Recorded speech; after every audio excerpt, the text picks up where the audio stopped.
ابھی حال ہی میں ہمارے ٹھیکیدار صاحب کی بیوی کا اچانک ہارٹ فیل ہو گیا. کوئی دل کی بیماری بھی نہیں، شوگر بھی کنٹرول میں تھی، مگر جب بلاوا آتا ہے تو دنیا کے کنٹرول سب بیکار ہو جاتے ہیں. حکم الہی کے سامنے چاہے شوگر کنٹرول میں ہو، چاہے کولسٹرول کنٹرول میں ہو، چاہے میٹروپول میں رہتا، مگر سب کے ڈھول کے پول کھل جاتے ہیں اور پھر کوئی طاقت ہم کو روک نہیں سکتی. اللہ کا بلاوا اتنا طاقتور ہوتا ہے. قرآن پاک میں اللہ تعالیٰ نے ارشاد فرمایا، ان کنتم غیر مدینین، اگر تم کو حساب کتاب دینے پر ایمان اور یقین نہیں ہے تو جب میں تمہاری روح قبض کرتا ہوں حساب کے لیے تو تم کیوں نہیں اس کو روک لیتے؟ تو ان کے میرے کمرے میں آئے اور انہوں نے کچھ ایسی تذکرے پر بات چلی تو وہ رو پڑے. ان کے رونے سے مجھے بھی اپنی بڑھیا یاد آ گئی.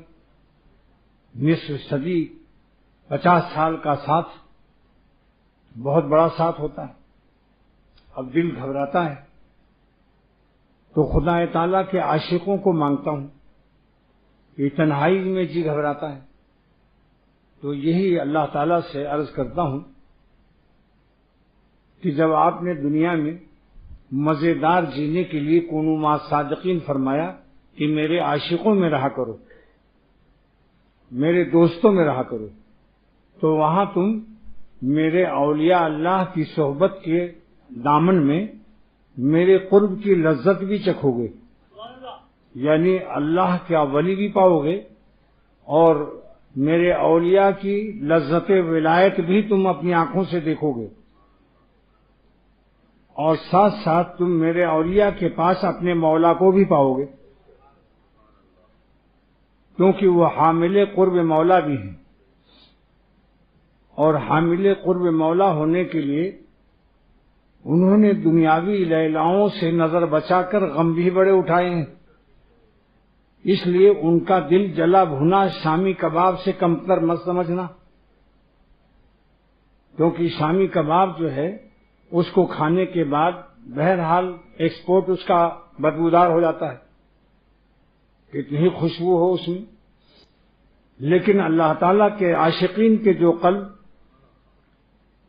اللہ کو راضی کرنے میں ان کے حوصلوں کی بلندیاں آسمان و زمین بھی نہیں پا سکتے، جس حوصلے سے وہ اپنے دل کے آرزو کا خون کرتے ہیں اور دل کی خوشیوں کا خون کرتے ہیں اور اپنے مولا کو راضی رکھنے پر جان کی بازی لگاتے ہیں، اگر ان کا وہ مجاہدہ پہاڑوں پر رکھ دیا جائے تو پہاڑ ریزے ریزے ہو جائیں گے.